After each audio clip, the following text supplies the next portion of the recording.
Assalamu alaikum, Көкбөрү көрөрмандары, достор. Кудай буйрса, Көкбөрү тарыхында дагы бир чоң жаңылык болуп турат.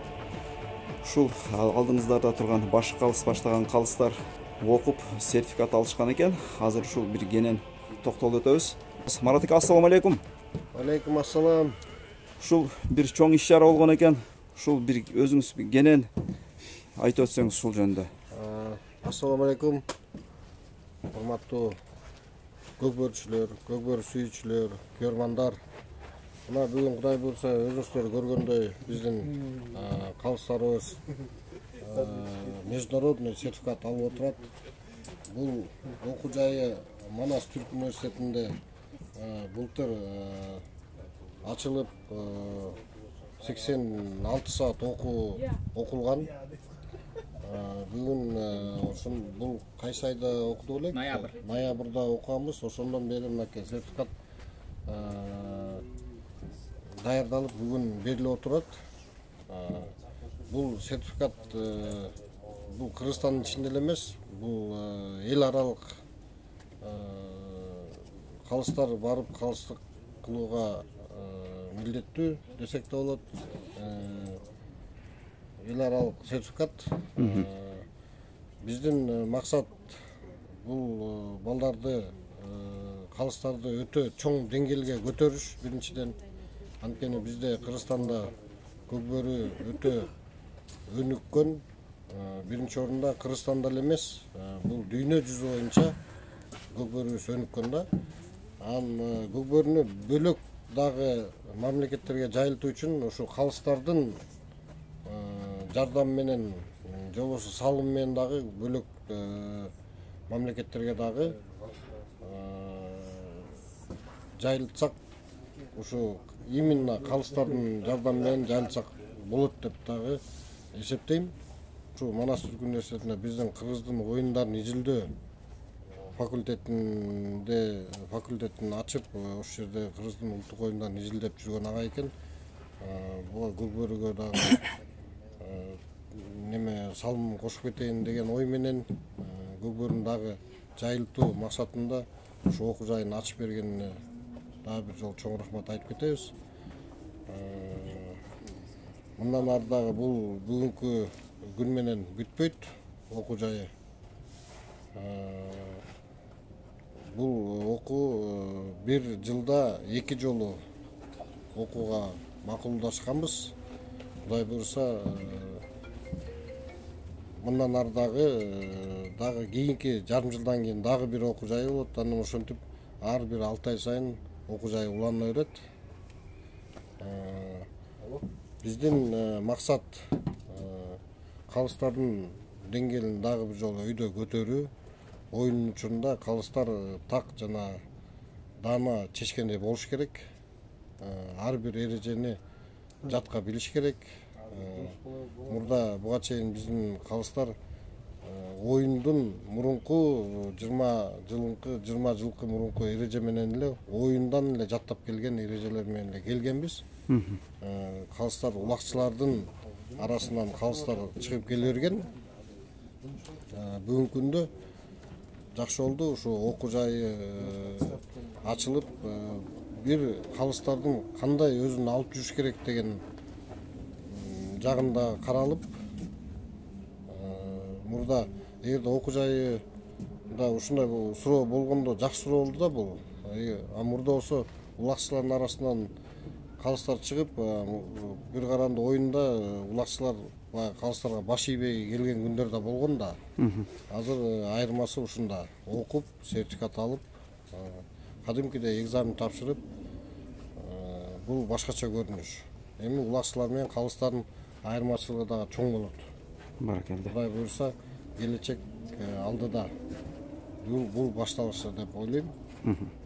Жакшы. Анда негизи азыр жалпы канча калыс окуду, ушул окууну аяктады да? Бүгүнкү азыр көрүп тургандай бизде Урмат Адилет Досунбеков Бишкек шаарынан калыс деп эсептейбиз.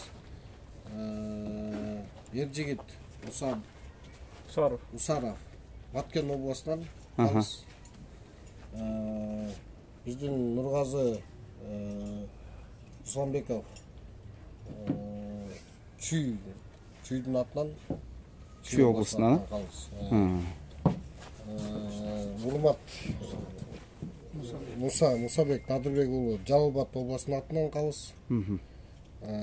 Урмат Курманбек уулу Нарын областынан калыс.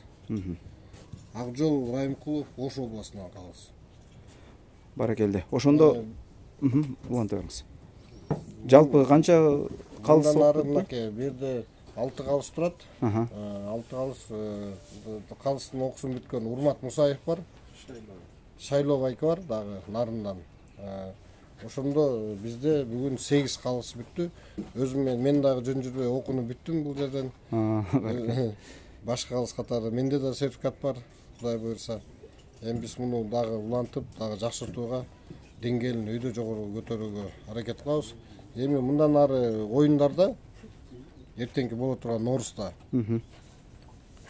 ушул сертификаты бар калыстар гана калыстык кыла алышат. Мына өзүңөр көрүп тургандай бүт бардык биздин Кыргызстан боюнча калыстар чогулган. Бардык областтан бар, шаардан да бар.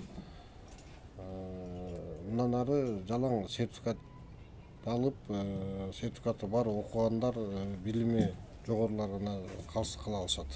Баракелде. Негизи бул окуу жайды, мисалы, бул жигиттерге кандай мугалимдер дейбизби, адистер дейбизби, кандай адамдар билим берди буларгачы? Мынакей жогоруда айтып кеткен жерде Улан агайыбыз жана изилдөө Кыргыздын оюндарын, Кыргыздын улуттук оюндарын, же болбосо Кыргыздын салтын изилдөө факультетинин мугалими Улан агайыбыз.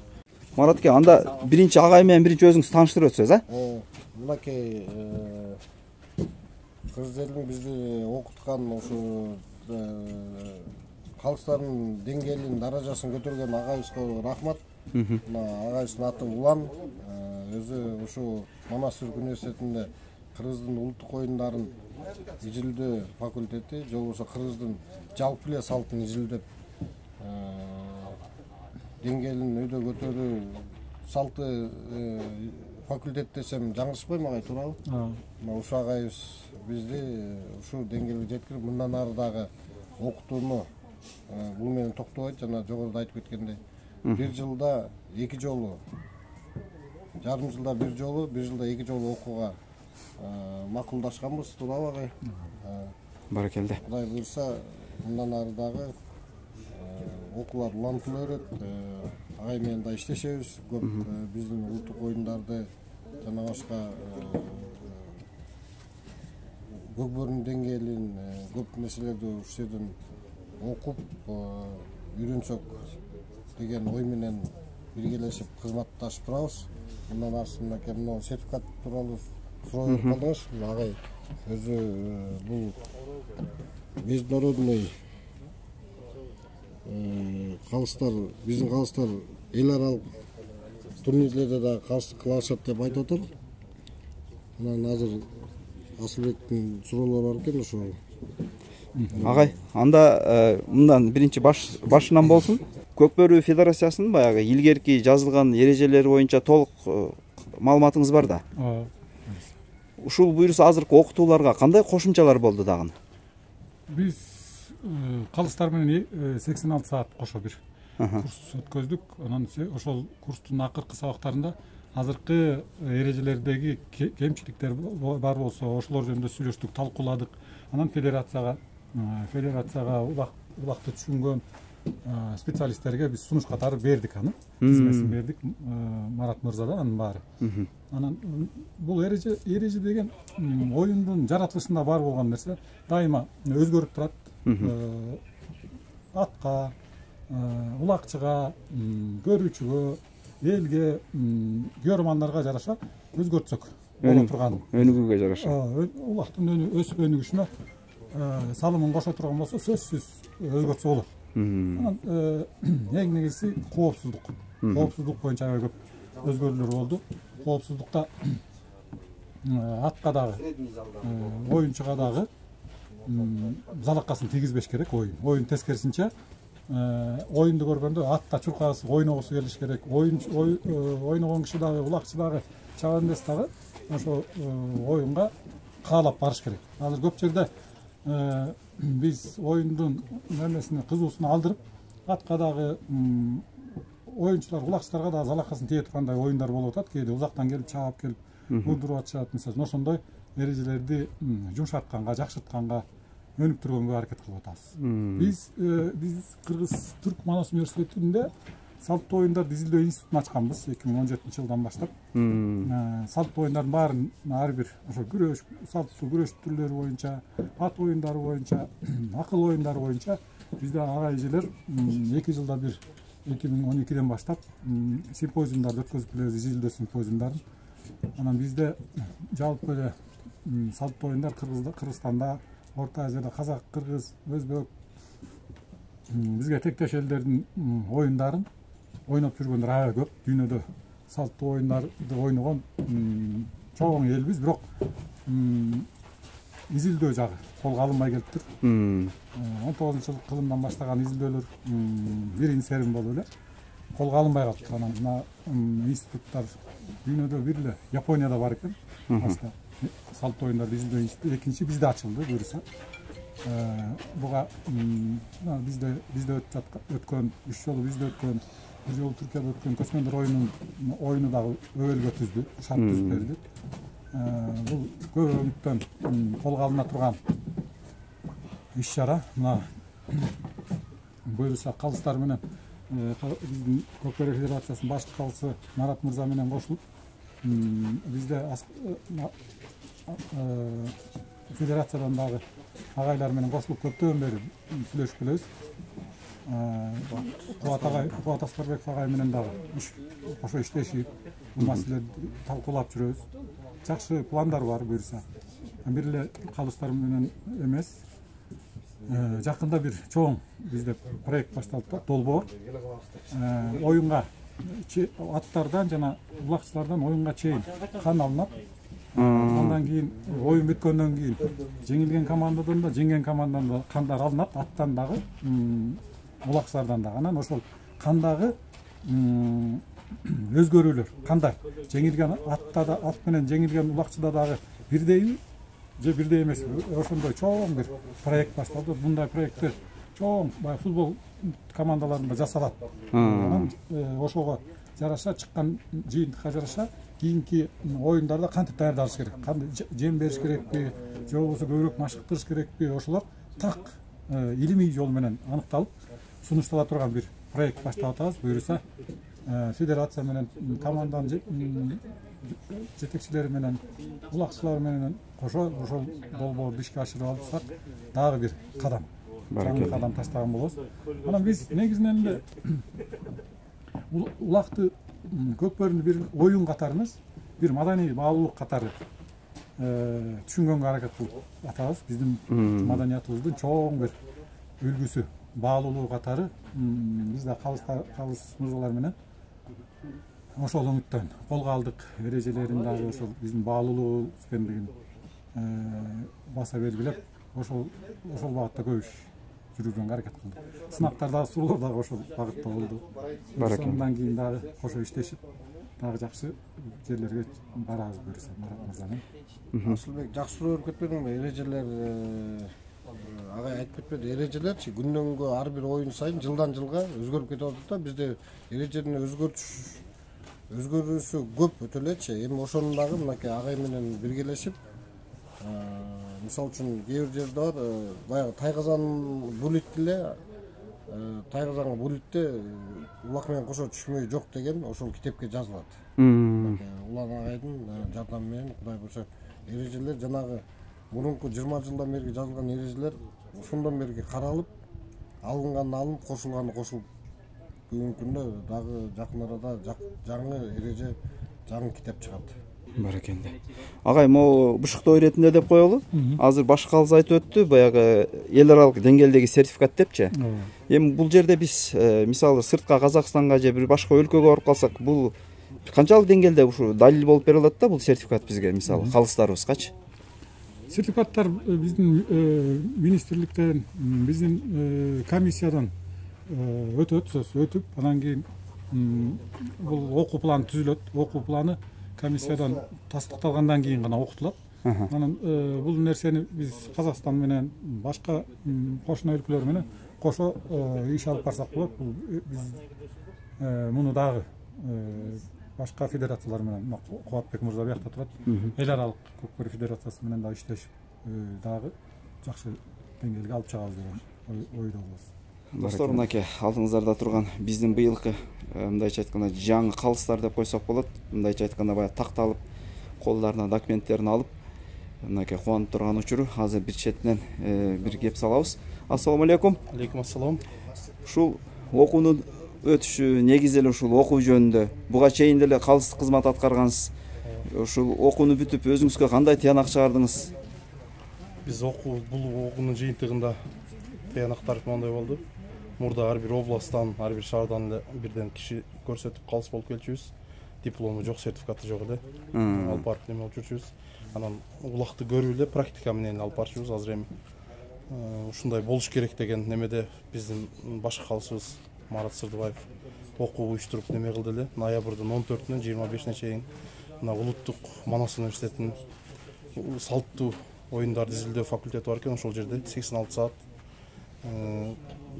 окудук калыстык боюнча. Бир эле улактан сырткары адам бул жашоодогу калыстыкты жөнүндө руханий мындай байлык, азык алдык. Буюрса ушу кыргыз элине көкбөрүгө салым кошуп, чын аты менен айтып тургандай эле калыс немеде көкбөрүгө салым кошобуз деп ниеттебиз баарыбыз. Баракелде. Эми буга чейин Акжол мырза өзүңүз баягы калыстыкта кылып келгенсиз. Буюрса азыр ушул окуунун ичинде бир эмне өзгөрүү болду ошол мурунку окуган окуулардан азыркы айырмасы окуунун? Азыркы айырмасы эмнелер жаңыланды дейм да? Жаңыланганда биз сабак өтүп кетип атып эле биздин өткөзүп жүргөн көкбөрү өткөзүп жүргөн эрежебиз боюнча могул жерлерде неме кыла турган деген жерлерин токтолуп, обязательно ошол жерге талкуулап өтүп аттык каждый немеде. Анан ушул жерде неме кылсак, көкбөрү сүйүүчүлөрдөн башка адамдар да кызыгып ушул спортту көргөнгө аракет кылсак деген темалар болду ортобузда. Анан бул адам болгондон кийин, адам Кудай жараткандан кийин, акылдуу неме болгондон кийин адам бул калыстыкты дагы бир жакшы деңгээлге жеткизип, кайсы жерде калыстын деңгээли бийик болсо, ошол жердин спорту дагы, ошол жердин оюндары дагы өнүккөн экенге чейин агай бизге түшүнүктөрдү берди да. Баракелде. Райымкулов Акжолбай Токтобекович. Баракелде. Ийгилик. Мен Баткен областынын Шааркер жигит. Мен буга чейин дагы көкбөрүгө аралашып жүргөм. Көкбөрүгө алыман улакка анан биз өзүнчө айыл жергелерде, областта студент этип жүргөм. Республикалык деңгээлде эмес. Анан ошон үчүн практикада бул жерде практиканы да өттүк. Мен окууда жүзүндө өткөздүм бизге агай.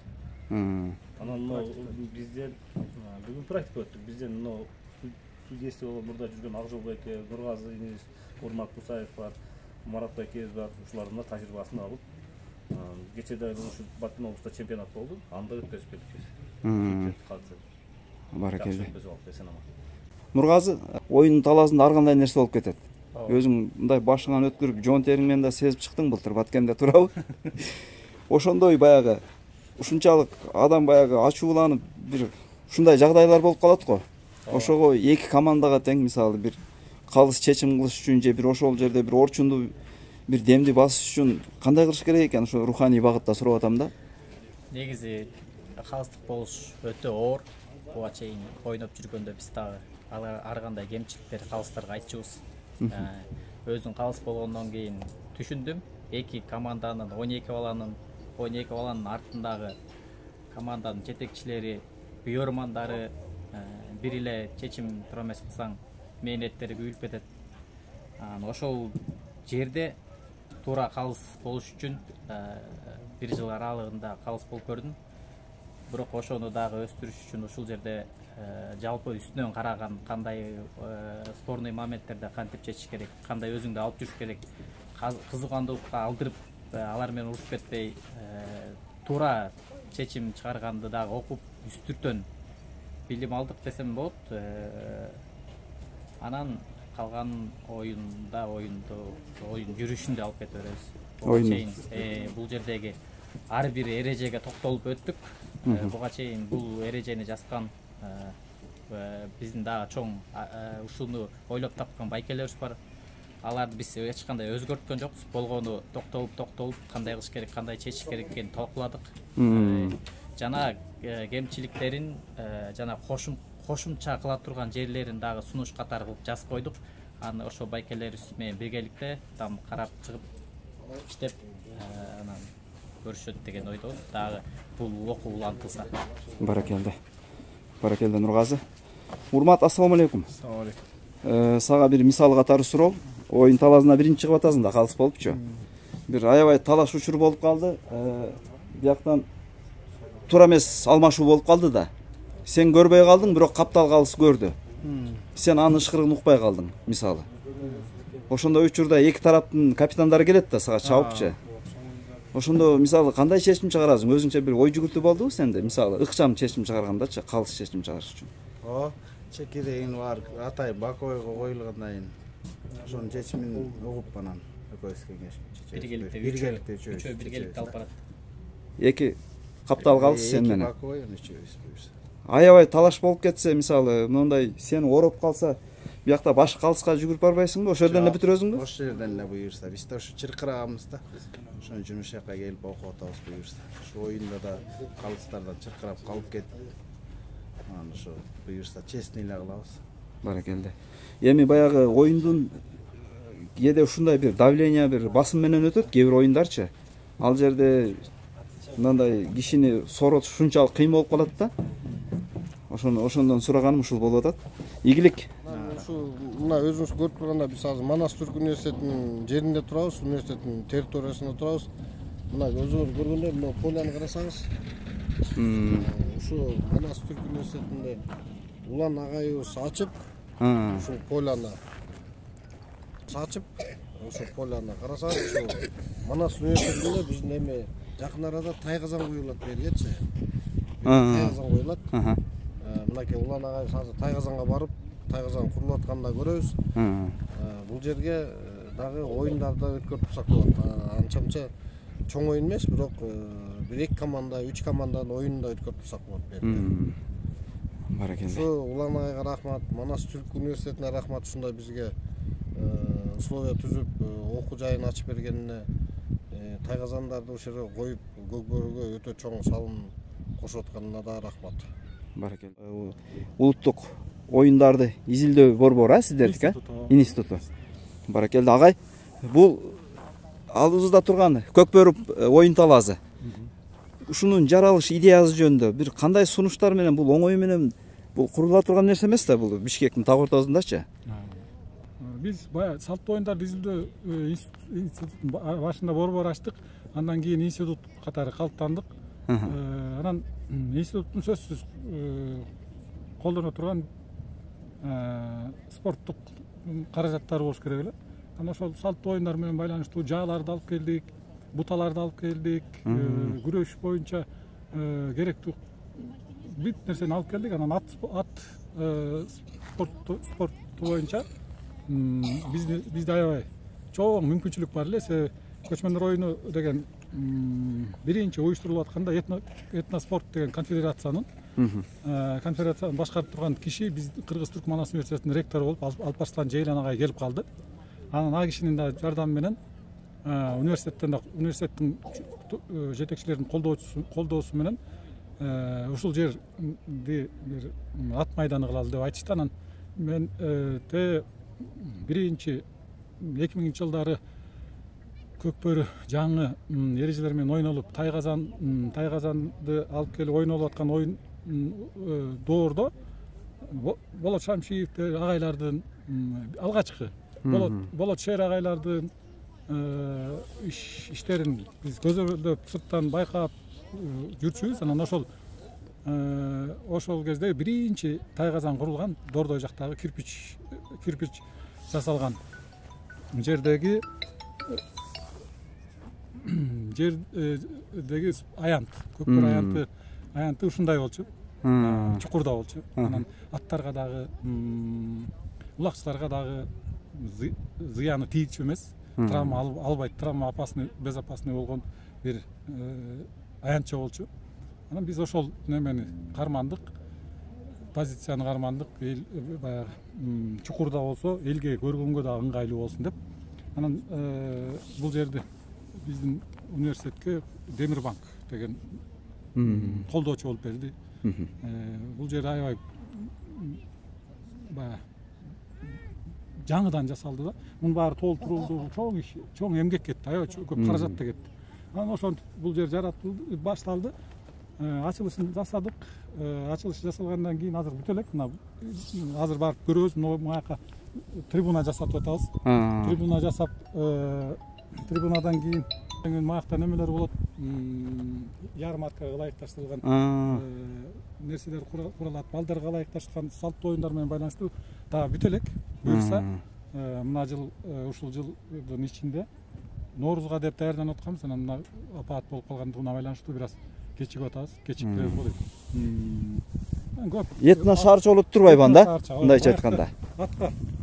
Аттарды байлай турган жер, биякта аттарды түшө турган жер дайындаганбыз. Буяка тогуз коргол, кыргыз күрөшүнүн аянтчасы, жаа атканга буталар күн алыс буякта келип жаа аткандар бутасын коюп алып машыгып атышат. Андан башка азыр барып көрсөтөбүз, тайгазан жасап атабыз. Тайгазанды дагы өзгөчө баягы үлгү боло тургандай бир тайгазандын үлгүсүн айтып берем. Ошол жерине барганда. Баракелде. Ошондой иштер жүргүзүлүп атат. Баракелде. Агай, мага кызык болуп турат да, жүрүңчү могу талага түшөйлүчү, Бияктан түшөбүзбү? Же буяктан деле түшө беребизби?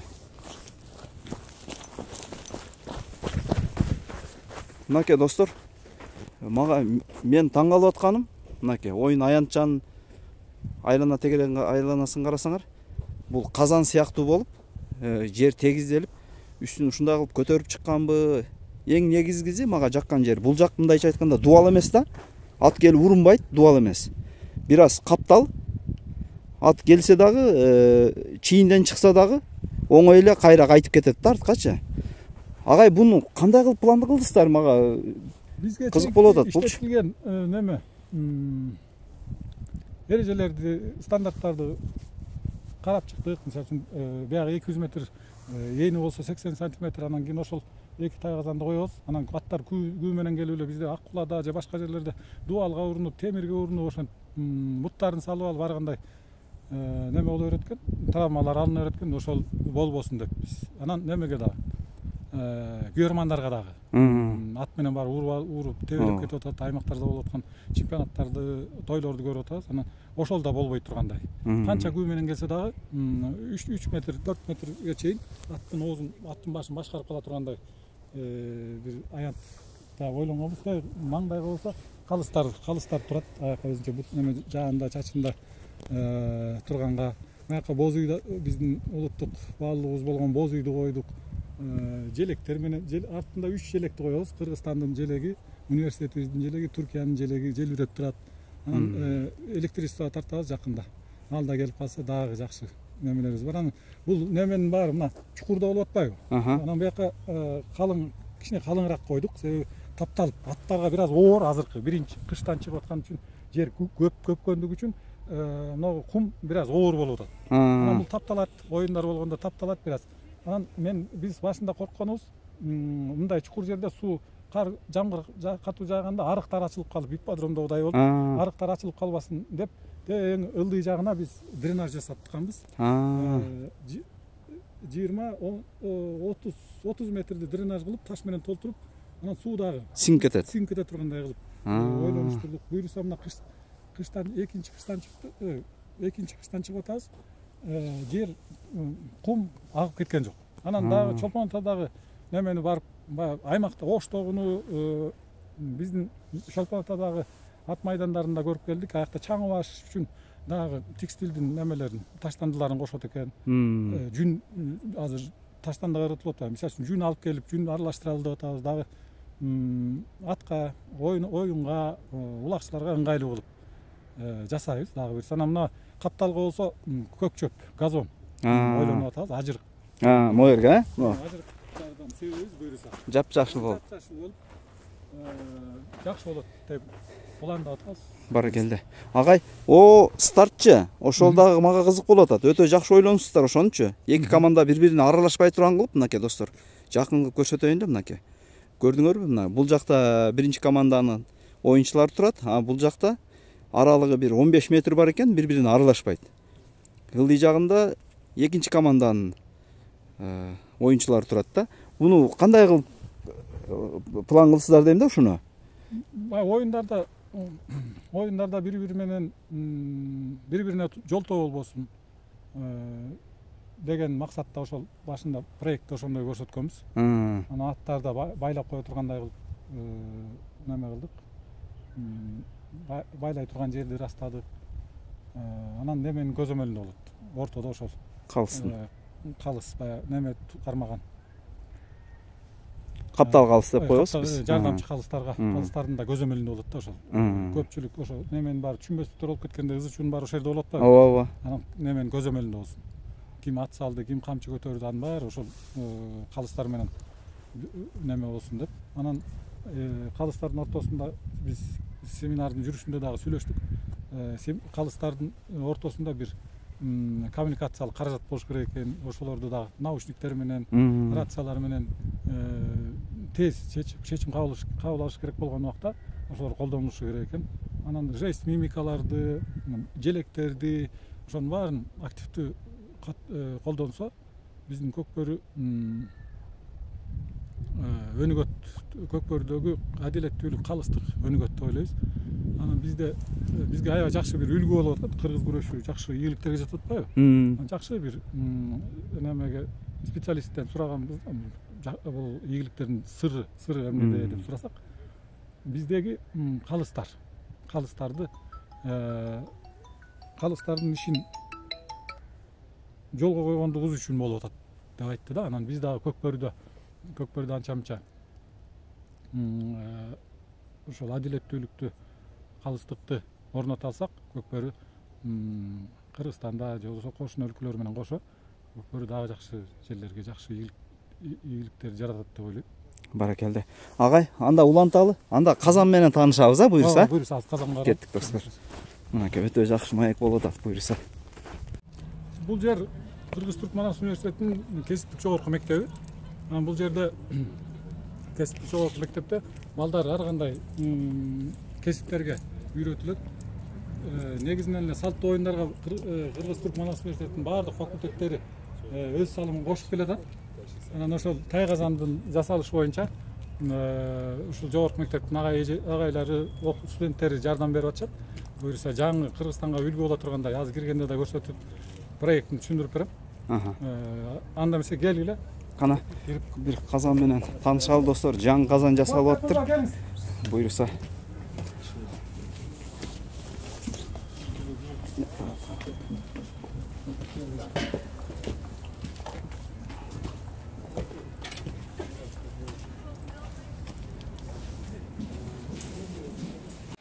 Taygadanların şeyleri biz büktük de sizin söylediğiniz gibi bunları şu yuvarlak kısımları diğer yuvarlaklar var, diğer 4 metre çapındaki şeyler onlar dışarıda. Biz onları buraya kurmuştuk. Buradan dışarı çıkartması zor olacağı için montajını dışarıda yapacağız.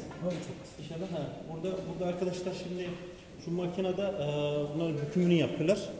Makinede. Orada inşallah Mustafa agayыбыз бизге жардам берип атат. Темир ишин, мунун биздин баягы Тайгазандын неме стандарттары менен 4 метрден чоңураак болуп атпайбы? Анан радиусу бийиктиги 1,20 болот. Кадимки эле биздин стандарттай болот. Анан мен былтыртан бери Кубат мырза менен неме болуп жүргөм. Кубат мырзага, Марат мырзага айтып жүргөн бир неме идея болчу. Баягы резиновый крошкадан мунун үстүнө темирдин үстүнө менен каптайбыз. OSB'nin üzerine lastik. OSB'nin üstüne olsa ошол немеден резиновый крошкадан полиуретановый клей менен 10 см калың 10 см калыңдыкта шылап чыгабыз. Түстү дагы колор түстү да беребиз дагы. Жашы каалаган түстү. Кыргыздын ыйык түстөрү бар го. Ошондой түстөрдөн тандап алабыз дагы. Университеттин логосун, жобосу биздин институттун логосун кошоп, ошол резиновый крошка менен шылап чыгабыз. Аябай ыңгайлуу. Анан кийин эң негизгиси айылдарда да жасала турган. Баасы да кымбат эмес экен да. Анан жумшак. Кичине болсо дагы атка, улакчыкка баягы коопсуздук жагынан неме болот да, ыңгайлуу болот. Анан буюрса биринчи үлгүсүн агай Мустафа агай, анан агайдын студенттери жасап атышат. Бул жерде эң акыркы немелер менен, технологиялар менен жасашат буюрса. Анан Тайгазан бүткөндөн кийин дагы буюрса чакырабыз. Biz kendi öğrencimiz buradan mezun olan öğrencilerimiz yaptılar bunları. Bizim Nurali kardeşimiz bizim burada bizim Mısır abimiz var. Baykemiz, Nurali studentimiz. Bu ikisi burada bu taygazanları ikisi beraber yapıyoruz. Biz çizimlerimizi kendimiz yaptık. Arkadaşlar da üretimlerini yapıyoruz. Agay жазып берди. Байкебиз менен биздин бүтүрүүчүбүз экен. Тайгазан кандай болуп атат деп сурап келдик. Сырттан көрсөтөлү каркасын.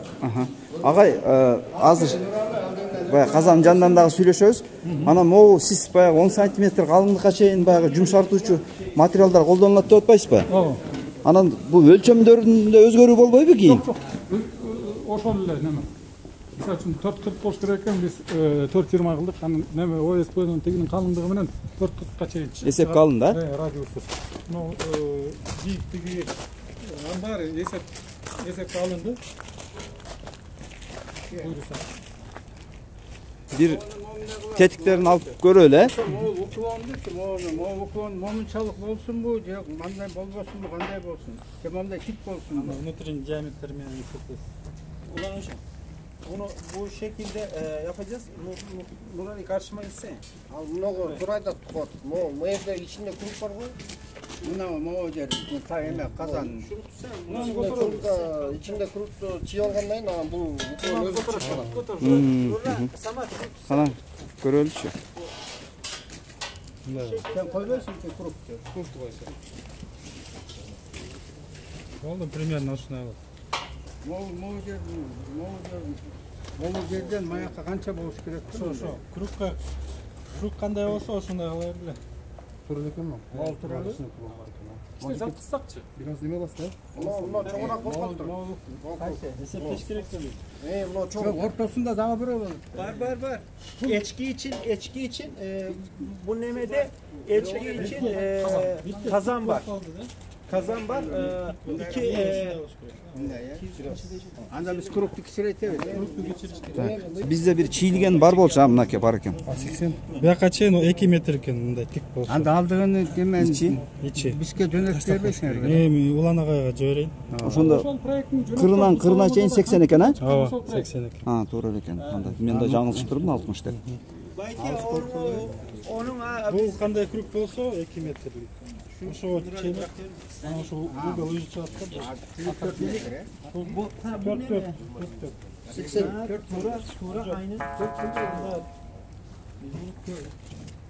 Мынакей достор, ушундайча жасалып атыптыр. Баракелде. Ошондо агай биринчи карказы темирден түптөлөт, анан үстүнөн ДСП менен OSB менен капталып туруп, анан баягы жумшартуучу материал менен, а? Биздин автоунаалардын чыккан немелер бар эмеспи, резиновый крошка. Ошону эле полиуретановый деген клей бар экен, аябай бышык. Ошону менен анан колорду кошобуз да 10 см калыңдыкта, ичинде сеткаларды ар бир 1 сантиметрде бирден сетка тартып, ошону менен шыбап чыгабыз. Шыбап чыккан иши оңой экен. Суукка дагы, ысык күнгө дагы, ысыкка дагы неме берет экен да. Көп кызмат кылып берет экен. Анан эң киргизи неме? Арзан. Бүтүшү краска менен эле сырдалып бүтөт, Ооба, колерди кошуп туруп анан клей менен кошуп аралаштырып эле. Ошону өзү менен эле бүтөт турбайбы анда? Болот, мисалы үчүн, өзү менен эле бүтөт. Анан немеси да түсүн да жоготпойт. Резина. Баракелде. Ошондой бир проект жасап атабыз. Анан үлгү болот.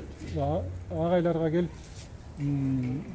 айылдан келип дагы кеңеш алып, мындай жасап берели, жасал деп кийинчерээк үйрөтөбүз. Бир китепче кылып жазып койсо да болчу да экен, Анан немеге да айткам мен. Агайга айткам. Бир биздин немеге проект кылып жазып койбойсуңарбы? Силердин немеңер болот. Сурамжылоо аябай актуалдуу да, дайым сурашат. Талап көп. Анан агай, мындай да, биздин буга чейинки курулган казандын тең ортосунан жарылып, бөлүнүп, транспортировкага ылайыкталганда жүктөгөнгөчү.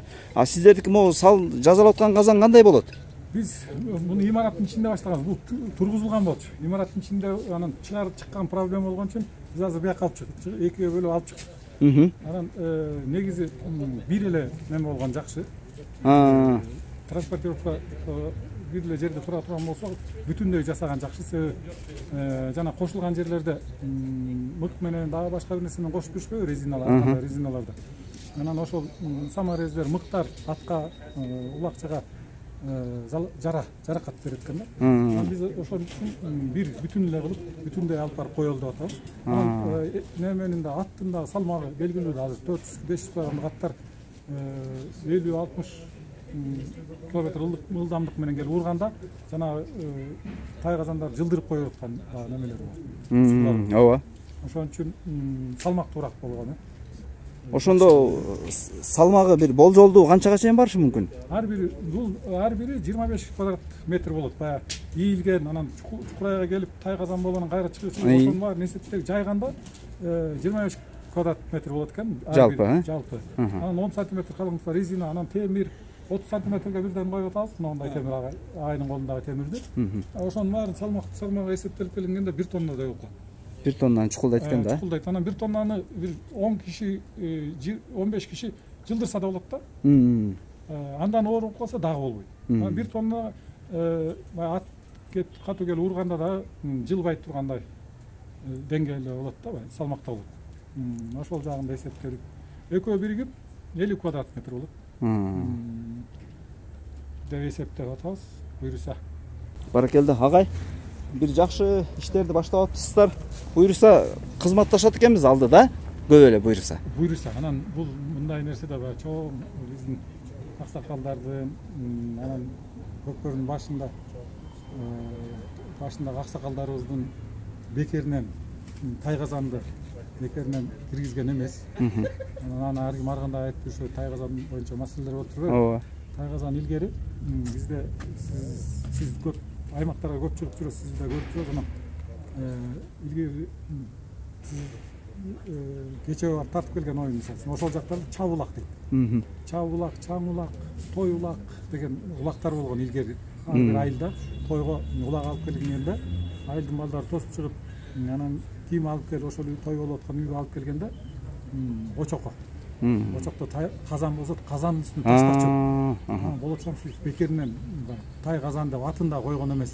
Бул илгертен эле ойнолуп келген. Кымдар бою ойнолуп келген оюн да бул. Аны эч ким айтпайт неге. Ошол немелерибиздин, биздин аксакалдарыбыздын ойлорун колдоп, дайыма өнүп туруп алдыга жылдыра беришибиз керек. Ким колунан эмне келип атса, ошол багытта салымын кошуш керек. Тайгазан жок эле деп көп киши айтпайбы? Тайгазан бар илгертен эле. Биздин ошо тойлордо той болуп аткан үйгө алып келип, үйдүн казанда эт пишип атса, эттин үстүнө таштап ийген учурлар болчу. Фотографиялык материалдарда бул бар. Анан муну бир аз неме кылышты агайлар. Эрежелерин жазышты, эл аралык деңгээлге алып чыгышты. Азыркы жаштар ошолорду колдоо деп өнүк туруп кетишибиз керек. Жаңы материалдар менен жасашыбыз керек. Мисалы башкача жаңыча тайгазандарды ойлоп турсак баарына элдин баарына бир эле Кыргызстанга же болбосо Казакстанга эмес, бул чет өлкөлүктөргө биринчи жолу көрүп аткан кишиге дагы түшүнүктүү боло тургандай немеге алып келишибиз керек. Деңгээлге, жогорку деңгээлге алып чыксак, биз өзүбүздүн маданиятыбызды таанытып алган болобуз. Баракелде. Агай, эми баягы жыйынтыктоочу суроо деп койсок болот. Буюрса Тайгазан качан дайын болот бул Тайгазан? Мустафа агай, ne zaman? Biz bunu Haziran'ın July mı öyleydi hocam? Eylül ayının içinde oyunlar var. Oyunlar var. Biz o oyunlara yetiştireceğiz. Ama biz tabii Eylül ayında değil, May ayına bitirmeyi düşünüyoruz. Mayga чейин бүтүрөбүз biz. Үйүндө бир жакшы немелер бар болчу. Салттуу университеттердин ортосунда салттуу оюндардын бир спартакиадасын өткөзөбүз деп ойлонуп атканбыз. Анан мына апаттан кийин мынаны кандай кылабыз билбейбиз. Азыр траур болуп атпайбы? Sadece bu Taygazan değil, bizim orada at türbünler var. Türbünler orada atların jokeylerin, jokey mi diyorsunuz hocam? Ulakçı. Ulakçıların giyim yerleri, orada tükönler, onları yapacağız. Oyun alanları var. Oyun alanları falan yapacağız. Komple hepsini inşallah Mayıs ayının sonuna bitirmeyi düşünüyoruz. Муну менен да чектелбей, Тайгазан менен да чектелбей, жана айткандай трибуна жасалат, дүкөндөр жасалат, ярмарка өткөрүлөт. Жаш балдар ойной турган аянтчалар жасалат буюрса. Sekincek, тогуз колго ташты коюп көрдүңүзбү? Ошондой бир күрөш, кыргыз күрөшүнө, ордого булайыктап, жагатканга булайыктап, ошонун баары мына жыгачтар ошого алынган, темирлер, ошонун баарын алып даярдап койдук. Буюрса май айына бүтүрөбүз, ошонун баарын бүтүрөбүз. Баракелде. Агай, анда буюрса казан бүткөндө чакырасыз да? Буюрса. Бир баягы көрүүчүлөргө дагы, бир элге дагы бул баягы көрүп эле тим болбостон көбүнө баягы керектүү маалымат дагы болуп берет экен булчу. Өтө жакшы жазалып атыптыр. Буюрса ишиңиздерге ийгилик каалайбыз. Чоң рахмат. Мынакей достор, ошентип Манас Түрк университетиндеги ушундай биз бул жерде негизи баягы калыстарды окутуу боюнча келип интервьюларды алып таанышып кетели дегенбиз. Ошонун ичинде эле бир топ жаңылыктарга кезигип, колдон келишинче маалымат алдык. Буюрса достор, ушул казан бүткөндө дагы бир жакшы бир маалымат кылып көрсөтүп беребиз буюрса. Sohbet şeklinde sohbet yapalım diye. Kısa. Manas Türk Üniversiteti abdan önükön üniversitet eken. Bu şehirde жүрүп ötüp içine girmey baykoya жүрüptünüz. Abdan öte çoğ dengelde üniversitet gerek. Ova. Men bir sabakta öttüm bu жерден туризм факультетке агайлар менен түшүп келип калдым. Туризм жөнүндө. Студенттерге анан суроо бердим студенттерге. Ушу университетте окугандарга наразы эмессиңерби, кандай же ыраазысыңар десем, абдан ыраазыбыз дейт. Бүкүлбөз дейт. 5 тил менен чечат экен үйрөнүпчү. Yok degende 4 çet tildi bilipçi var. 4, 5, 6 til bilipçi var. Bu üniversitetin bir öte neme jagı bilimdi öte sapatlı öğretkenler bular. Bunun üniversitette бүткөн специалист, действительно специалист болуп чыгат экен. Бизде да бар, энелерибиз, туугандар бар ушуну бүтүргөндө. Жакшы сапаттуу билим берет экенсиздер. Biz Kırgız Türk Manas Üniversitesi'nde bugün çoğun işleri olup öttü. Kökber Federasyası'nın kalıslarının kursu olup ötken. Noyabr ayında ошонун sertifikatları tapşırı azami oldu. Bugün bizim kalıslar, ağaylar, studentlerimiz menен koşu bir işler ötkөздүk. Bu ошол işlerin barına şart tutup bergen bizim üniversitetin yetekçiliğine razıçılığını bildiren. En birinci bizim Alparslan Ceylan ağayımız, Kırgız Türk Manas Üniversitesi'nin rektör ağayımız. Bu işti көп yıllardan beri bu iş menен elekten türöt bizde jana aytып ötpödüm bile. Kırgızstandagı 3 жолу Kırgızстанда, 1 жолу Түркияда болуп өткөн көчмөндөр оюнун уюштурган агайыбыздын бизге ректор болуп калганы аябай жакшы жагдайларды түзүп берди да. Анан ошол көчмөндөр оюнунун артынан көптөгөн Кыргызстанга пайдасы тийди, пайдалары тийди. Жана ипподромдо жолдордун жасалганы дагы көптөгөн иштерге түзгөн агайыбыз болуп турат. Анан жаңы эле Казакстанда мисалы Казакстандагы Көкпардын Азия чемпионатында, Эксподогу оюндарда дагы Түркиядан Көкбөрүгө дагы, Көкпарга дагы командалардын жетектеп Казакстанга барат, башка Кыргызстандагы болгон оюндарда дагы агайдын салттуу спортко кошкон салымы аябай зор. Анан биздин ушул немеге командасы менен иш алып барышат. Бул университеттин жетекчилиги, мисалы үчүн проректор агайыбыз дайыма колдоп келет бул ишти. Октай агай биздин баш катчыбыз университеттин. Октай агай дагы дайыма өзүнүн жакшы немелерин, багыттарын бизге берип турат. Анан бизде үзгүлтүксүз билим берүү борбору бар. Курстар элге бир эле студенттерге билим бербейбиз биз. Элге дагы элге керектүү болгон кесиптер боюнча билим курстарды ар кандай окууларды өткөн үзгүлтүксүз билим берүү борборунун башында турган Эркан Эфилт агайыбыз дагы бизге бул курска жардам берди. Баарыңыздарга чоң рахмат. Анан бул иш жөндөн жөн болуп калган жок. Буга эң башында былтыртан бери баягы сүйлөшүп келгенбиз федерация менен. Анан мына башкабыз Марат мырза менен ушундай курс өткөзөлү деп пландап, буюрса бүгүн ошол сертификаттарга жеттик, максатыбызга жеттик деп ойлойм. Буюрса биздин калыстар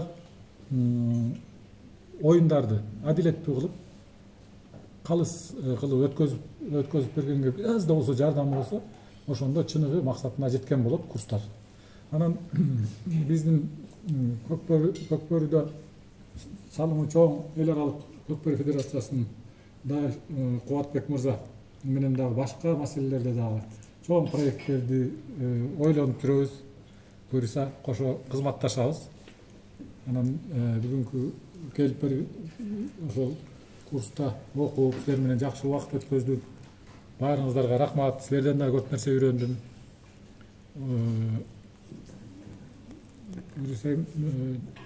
Мугалимдерге ушундай сөз берсе, бербей сүйлөй берет, агайларга берели. Hocam bir temenni, dilekleriniz varsa. Bizim en büyük işimiz geleneklerimizi geleceğe taşımak. Geçmişin ihtişamını geleceğe taşımak zorundayız. Biz sadece Manas Üniversitesi'nde hocaların ders verdiği, sabah verdiği bir üniversite olmak istemiyoruz. Aynı zamanda Türk kültürünün geçmiş devirlerdeki güzel örneklerini gelecek balalarımıza aktarmanın yolunu bulmak zorundayız. Onun en güzel yolu da geleneksel sporlarımızı yaşatmak. Çocuklara bilgisayarla oynama, işte tablete bakma, televizyona bakma demek çok doğru bir yöntem değil. Onun yerine atalardan gelen sporları gençlerimize öğretmek gerek.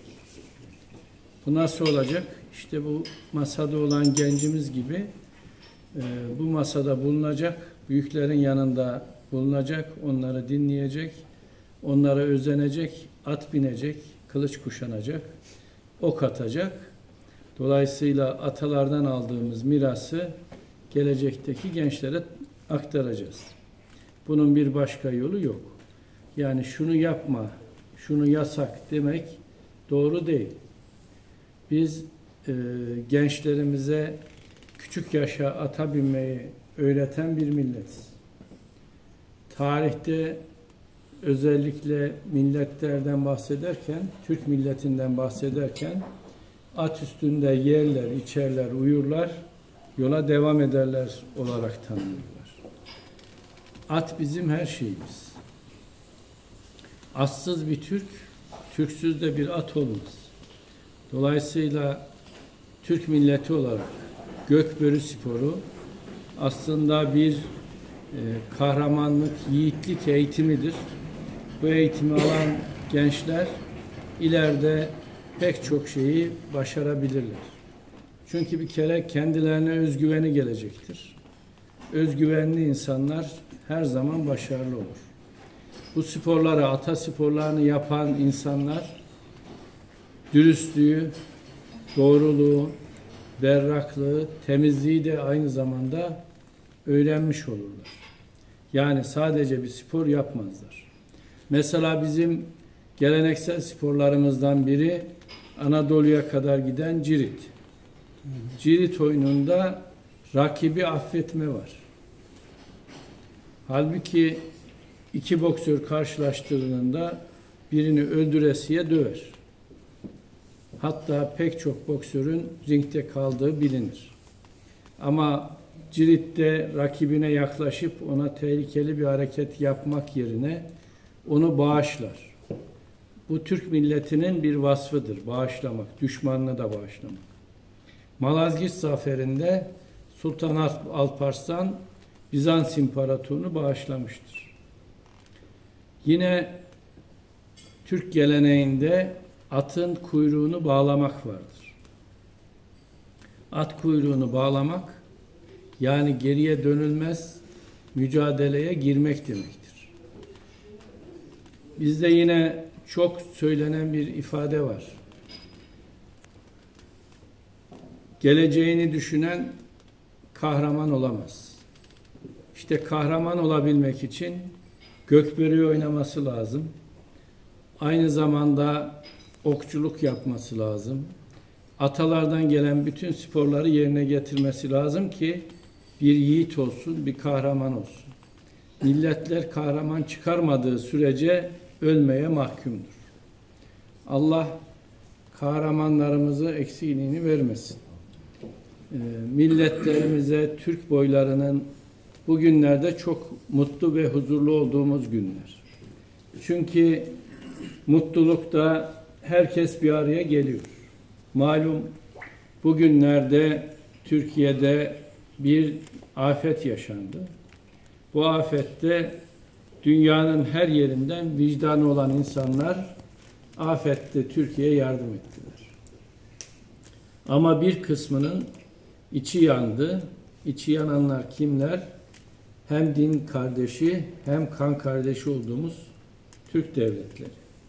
Dolayısıyla acıda, kederde, iyi günde, kötü günde birlik ve beraberlik gösterdiğimiz bir husus. Türk milleti bir olduğu sürece dünyada başaramayacağı hiçbir iş yok. Bunun da tek şartı gençlerimizi atalarımızdan aldığımız mirası, sporları, kültürü, ahlakı, imanı onlara aşılamak ve geleceğe taşımak. İnanıyorum ki 21. ve 22. yüzyıllar Türk yüzyılı olacak.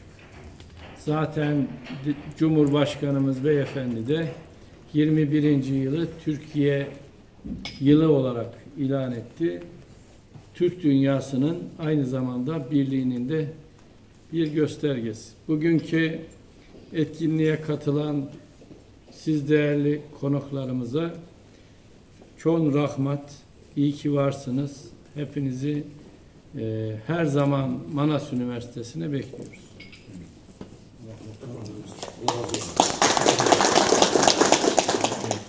Görüşler, görmanlar, görüşler.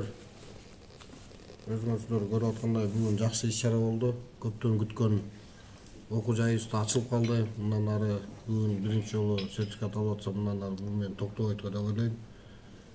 Мен кааларым мындан агай сиздерге чоң рахмат. Биз бүгүн угуп отурабыз, мынакей агайдын Арпаслан агайдын салымы көкбөрү өтө чоң экен. Көчмөндөр оюндарынан баштаптыр.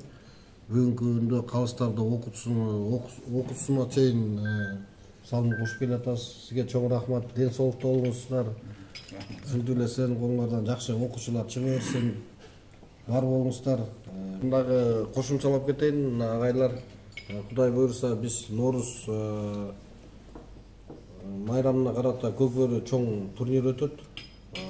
Ушу неме командалардын арасында абдан көп команда болот. Ошол жерге келип конок болуп кетиңиздер. Норуз турнуосуна бектерсиздер. Клубный командалар ойнойт, абдан кызыктуу оюн болот. Клуб оюндар болот. Финал күнү келип, Көкбөрү көрүп, отуруп, конок болуп кетиңиздер. Ооба.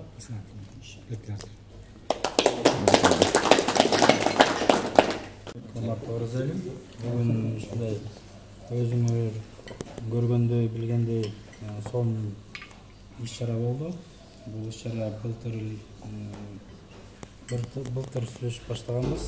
Буюрса биринчи жумуштар ишке ашып баштады.